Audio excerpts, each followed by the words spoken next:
Bonjour et bienvenue dans cette nouvelle vidéo. Aujourd'hui, on plonge dans l'histoire fascinante des Templiers, ces mystérieux chevaliers qui ont marqué le Moyen-Âge. Leur ascension fulgurante, leurs secrets, leur chute brutale. Et les légendes qui les entourent continuent de captiver le monde. Était-ce simplement un ordre militaire religieux, ou les gardiens d'un trésor caché et de mystères inavouables? Restez bien jusqu'à la fin, car vous pourriez découvrir des détails que l'histoire a préféré garder dans l'ombre. Alors, asseyez-vous confortablement et laissez-moi vous emmener dans cette aventure hors du commun. Mais attention! Ce que vous allez entendre pourrait bien changer tout ce que vous pensiez savoir. Abonnez-vous et activez la cloche, car cette histoire ne fait que commencer. Prêt à lever le voile? Allons-y! Les alliances économiques des Templiers banquiers et stratèges financiers. Les Templiers étaient bien plus que des moines guerriers. Ils étaient aussi d'habiles stratèges économiques, bâtissant un réseau financier qui a influencé les structures économiques de leur époque. Mais comment ont-ils réussi à devenir des acteurs économiques incontournables? Aujourd'hui, plongeons dans les alliances économiques secrètes des Templiers et leur rôle de précurseur de la banque moderne. Les débuts économiques des Templiers dont les privilèges. Les bases de la richesse des Templiers reposaient sur les dons. Nobles, rois et pèlerins contribuaient à leur fortune, mais cela n'explique pas tout. Grâce à leur statut spécial, les Templiers ont su exploiter ces ressources pour se transformer en une véritable puissance économique. Point clé. Les dons de terre et d'or faits par des nobles en échange de prières ou de protection spirituelle. Les exemptions fiscales accordées par l'Église, augmentant leur avantage économique. Le contrôle des revenus agricoles des terres offertes, géré depuis leur commanderie. Anecdote. Certains nobles léguaient même toutes leurs possessions aux Templiers avant de partir en croisade, leur assurant ainsi un revenu régulier pendant des décennies. Lettres de crédit et naissance des transactions bancaires. L'innovation des Templiers résidait dans leur gestion des finances. En permettant aux pèlerins et croisés de voyager sans transporter d'or, ils ont créé un système de crédit révolutionnaire qui a influencé les banques modernes. Point clé. Fonctionnement des lettres de crédit. Les pèlerins déposaient leur argent dans une commanderie templière et recevaient un document permettant de retirer des fonds dans une autre commanderie. Sécurité accrue, réduisant les risques de vol sur les routes dangereuses. Coordination des transactions, utilisation de messagers et de codes pour garantir la sécurité et la confidentialité. Impact économique. Attirant la confiance des marchands et des nobles, augmentant leur influence dans les grandes villes commerciales. Anecdote. Le roi d'Angleterre, Henri II, aurait utilisé les services bancaires des Templiers pour financer une partie de ses campagnes militaires. Alliance économique avec les puissants de leur époque. Les Templiers ne se contentaient pas de gérer leur propre fortune. Ils ont également noué des alliances économiques stratégiques avec les puissants de leur époque, devenant les banquiers et conseillers financiers de rois, de nobles et même de l'Église. Point clé. Relations avec les rois. Prêt d'argent à Philippe II d'Espagne, Henri II d'Angleterre, et même Philippe IV le Bel de France. Collaboration avec les marchands. Financement d'expéditions commerciales reliant l'Europe et le Moyen-Orient. Gestion de la richesse de l'Église.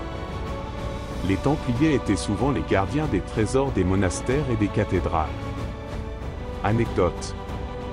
Ironiquement, Philippe IV, le roi qui a orchestré la chute des Templiers, leur devait une somme énorme, qu'il n'a jamais pu rembourser. L'influence économique des Templiers après leur chute. Même après leur chute, l'héritage économique des Templiers a perduré.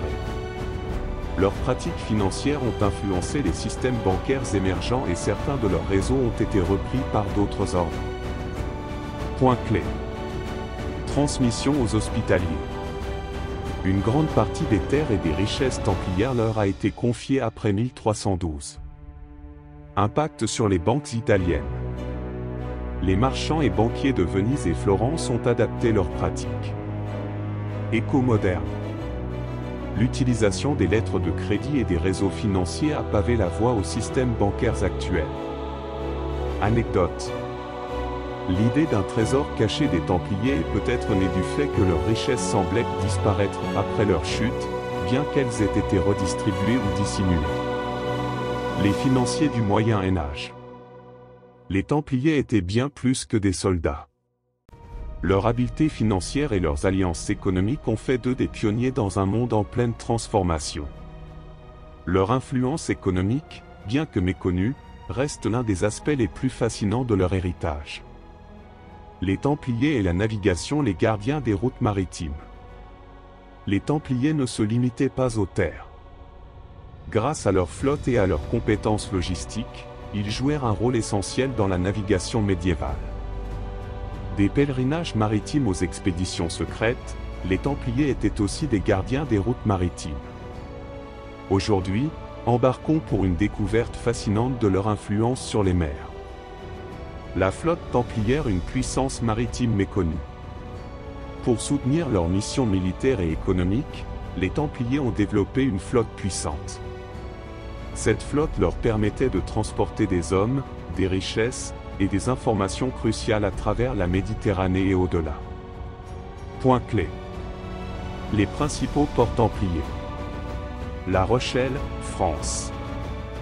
Base majeure pour les opérations en Europe et en Orient. Acre, Terre Sainte. Point stratégique pour les croisades et le commerce. Port au Portugal et en Espagne, où il soutenait la Reconquista. Rôle des navires templiers. Transport de pèlerins et de croisés. Convoyage de trésors et de marchandises. Soutien logistique pour les forteresses en Orient. Anecdote.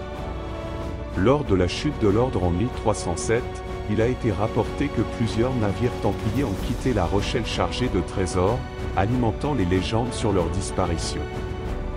Les Templiers et la cartographie des explorateurs avant l'heure. Naviguer sur les mers au Moyen Âge nécessitait des cartes précises et un savoir-faire exceptionnel. Les Templiers, grâce à leur contact avec les cultures orientales, auraient contribué à l'amélioration des connaissances cartographiques en Europe. Point clé. Influence orientale. Les Templiers ont échangé des techniques avec des navigateurs musulmans, notamment dans la Méditerranée. Utilisation d'astrolabes et d'autres outils importés d'Orient pour améliorer leur navigation. Contribution à la cartographie européenne. Utilisation de cartes maritimes, portulant, pour sécuriser leur trajet. Hypothèse sur leur rôle dans la diffusion de cartes détaillant les routes vers l'Orient. Anecdote. Certains chercheurs pensent que des cartes utilisées plus tard par les explorateurs portugais, comme celle de l'Ordre du Christ, pourraient avoir des origines templières. Missions maritimes secrètes et légendes. Les archives sur les missions maritimes des Templiers sont rares, ce qui alimente les spéculations. Ont-ils mené des expéditions secrètes? Ont-ils découvert des terres inconnues avant l'heure des grandes explorations? Point clé. Le mystère des navires disparus.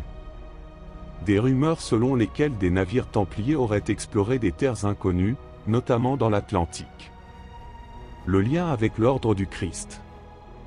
Après la chute des Templiers, l'Ordre du Christ au Portugal a continué d'explorer les mers. Certains voient dans les croix sur les voiles portugaises un hommage à l'héritage templier. Hypothèse intrigante. Les Templiers auraient pu avoir accès à des connaissances géographiques précurseurs des grandes découvertes. Anecdote. Une légende affirme que les Templiers auraient cartographié des îles de l'Atlantique bien avant Christophe Colomb. L'héritage maritime des Templiers. Bien que leur flotte ait disparu avec leur chute, l'héritage maritime des Templiers a perduré à travers d'autres ordres et explorateurs. Point clé. Transition vers l'Ordre du Christ au Portugal. Les explorations portugaises du XVe siècle, Henri le Navigateur, pourraient être inspirées par les réseaux templiers. Influence sur les routes commerciales. Le contrôle maritime des Templiers a montré l'importance stratégique des mers. Leur impact sur la culture navale européenne. Diffusion des savoirs de navigation entre l'Orient et l'Occident. Anecdote. Des historiens suggèrent que l'influence des Templiers pourrait expliquer la précocité des Portugais dans l'exploration maritime, notamment vers les côtes africaines et indiennes. Gardiens des mers et explorateurs avant l'heure. Les Templiers ne furent pas seulement des guerriers de terre, mais aussi des gardiens des mers. Leur maîtrise de la navigation et leur influence sur les routes maritimes ont marqué l'histoire. Entre mystères et faits avérés, ils furent des précurseurs dans un domaine essentiel pour l'essor de l'Europe médiévale. Le prochain épisode. Dans notre prochain épisode, nous partirons aux alliances méconnues, les Templiers, les marchands et les communautés juives. Les découvertes archéologiques modernes, ce que la Terre nous révèle des Templiers. Que nous apprennent ces artefacts sur la vie quotidienne des Templiers? Rendez-vous très bientôt.